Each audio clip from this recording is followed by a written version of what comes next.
do you do when it all falls apart? What do you do when everything gets taken away? When all that you have worked so hard to build gets shut down, or worse, becomes nothing more than a load of ruins and a handful of ash?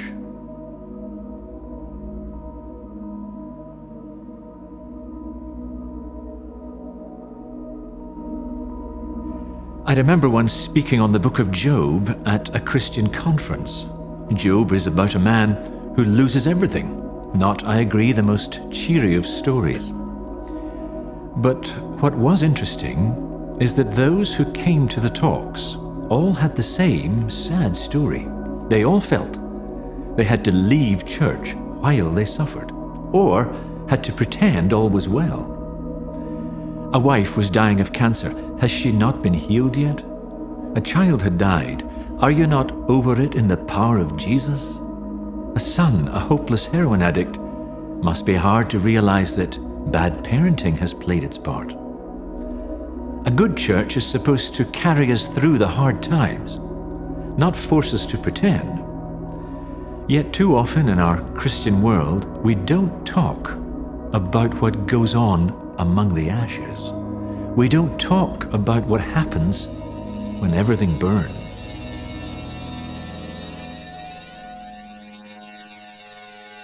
நான் 18 வயசாக இருக்கும்பொழுது ஆண்டவர் என்னோடு கூட ஏசாயா 43:1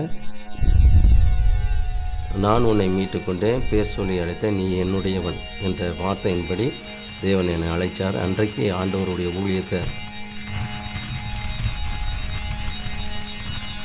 செய்வதற்கு நான் அர்ப்பணித்தேன்.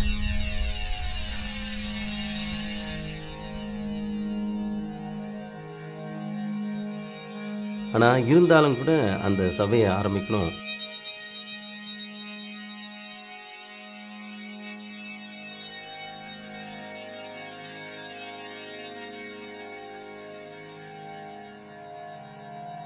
ஒரு சேலஞ்சாக இருக்கணும் அப்படின்னு தான் அதை ஆரம்பித்தேன்.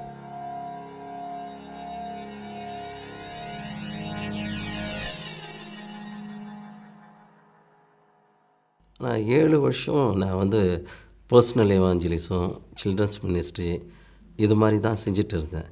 அது மூலமாக தான் என்னென்னா ஒரு 30 பேர் என்ன பண்ணாங்க, இயேசுவை ஏற்றுக்கிட்டாங்க.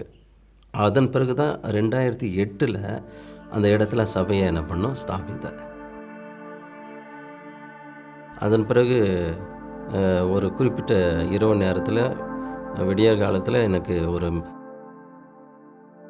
கால் வந்தது, இது மாதிரி சபை எரிந்து கொண்டு இருக்குங்க. நான் என்ன பண்ணேன்னா அதை பார்க்கும்போது ஃபுல்லாக தீ எரிஞ்சிட்டு இருந்தது தான் பார்த்தேன் ஒழிய மற்றபடி ஒன்றுமே பார்க்க முடியல. அது என்னென்னா ஒரு மாதிரி பெட்ரோல் மற்றபடி ஒரு கெமிக்கல் வாடை தான் வந்துச்சு.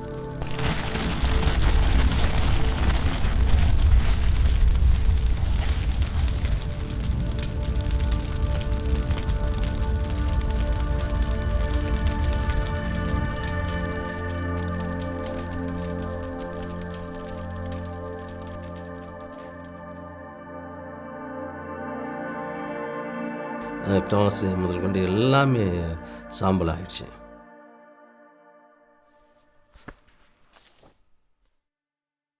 அப்போது என்ன யோசித்தேன்னா, கர்த்தர் கொடுத்தார், கர்த்தர் எடுத்துக்கொண்டார். இனிமேல் ஆண்டவர் என்ன செய்ய போகிறாரா தெரியல.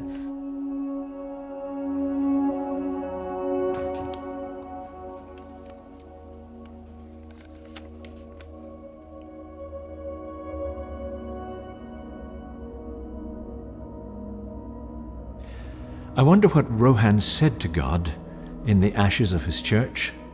Did he cry out? Did he weep? Was he too numb to say anything? Whatever he said, his experience is not unique. Not just in India, but all around the world, Christians find themselves standing in the ruins and asking, what will God do? Or even, where did God go? And the truth is, we all know those feelings. We may not have encountered the violence that Rohan had to face, but the experience of suddenly having something precious taken away, that's common to all of us. Throughout the Bible, we find people asking the same questions, especially the Psalms. The Psalms are the prayer book of Israel. It seems that ancient Israel believed that the kind of prayer in which we most need fluency is the loud groan, because the majority of Psalms are what we call laments, the poetry of people who cry from the heart with a fearful and searing authenticity. Which is odd because Psalms are technically called praises, but maybe lament, opening ourselves to God fully and honestly, is beginning to clear the way for praise.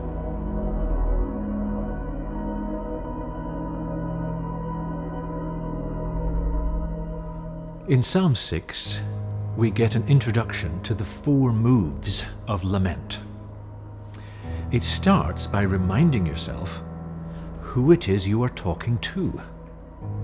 The first move of lament is to get into the presence of God. So Psalm 6 starts, Lord, and the name of God is used 8 times in the psalm. Lament always occurs in the presence of God. Of course, it can take courage to enter that presence, especially when we feel betrayed by God, or when we feel life has not been fair, or maybe we feel ashamed of our situation or our feelings, even when it's not our fault. When we've lost a loved one, lost a job, or a business that we've worked so hard at, we feel like we have failed somehow. But it's no shame to be among the ashes. In the world of the psalmist, every experience of life is also an experience of God. And we are creatures that cannot be whole anywhere else but in the presence of God. The second move is to be honest. True lament holds nothing back.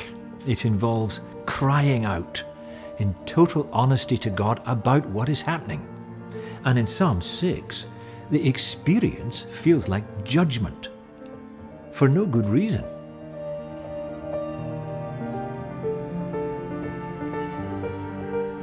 The Psalms are nothing if not honest. They're not polite about God. In various places, they accuse God of abandonment, murder, even falling asleep on the job. It sounds like they're losing their faith, but this, in a strange way, is the most faithful thing they could do. I recall a Christian woman from North Korea. Her husband was shot. Her baby died stillborn. And as she walked out of North Korea, she raged at God. I'm finished with you. I'm finished with you. And then later, after entering China, she said to herself, why do I keep shouting at God? After all, if I'm finished with him, I wouldn't shout at all. And in a flash, she realized that to be silent was to say there was no God to shout at. Whatever my circumstances, even to cry my anger, my questions, my fears, was to admit he was there and I was still his creature. So to voice our doubts is an act of faith because it's based on the radical and dangerous belief that the God who made the heavens and earth cares how you and I feel. Third, you grab promises, big ones. God has made promises that he says he will keep to every person on this planet.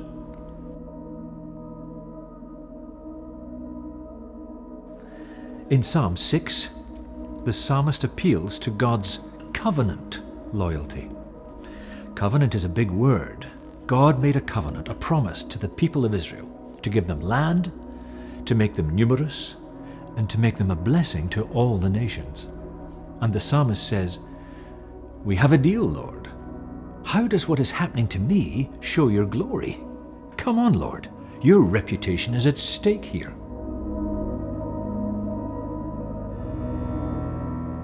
When we lament, we've got some history to rehearse. We have our own experience of God. We have the God experience of others around us. And we have the church's experience of God down the ages, centuries of evidence of God's faithfulness to his people. Place your hope in the promises. Claim them. Stand on them. And the final movement of lament is to wait until you get a reply. Not necessarily an explanation, but some kind of reply, because that can change everything.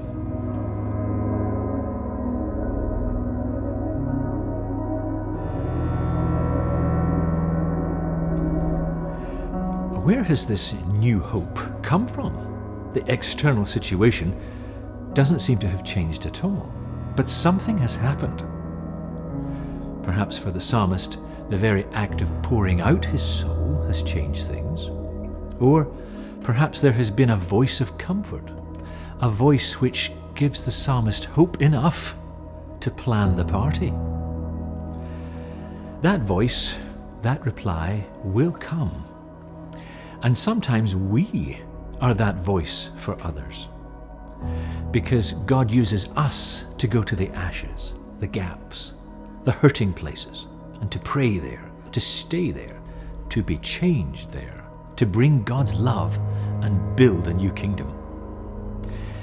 A great theologian said, God doesn't send thunderbolts of lightning and judgment and healing. He sends us to the broken places. We become God's thunderbolts to offer hope to a world in pain. That's what happened with Rohan. Open Doors partners helped him and his congregation to rebuild. And it's growing. His congregation has doubled in size. But the ashes will always be there, and they should always be there. In the city of Karakosh, Iraq, there's a recently rebuilt church. When ISIS extremists overran the region in 2014, they set fire to the church and later used it as a shooting gallery.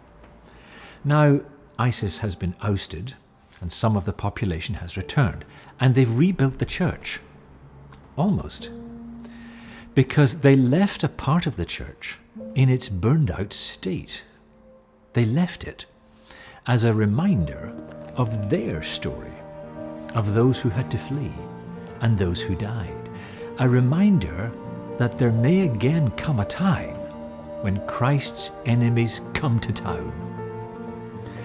I'd love to attend a church like that, because a church like that honors the ashes of loss, of grief, of suffering, of persecution.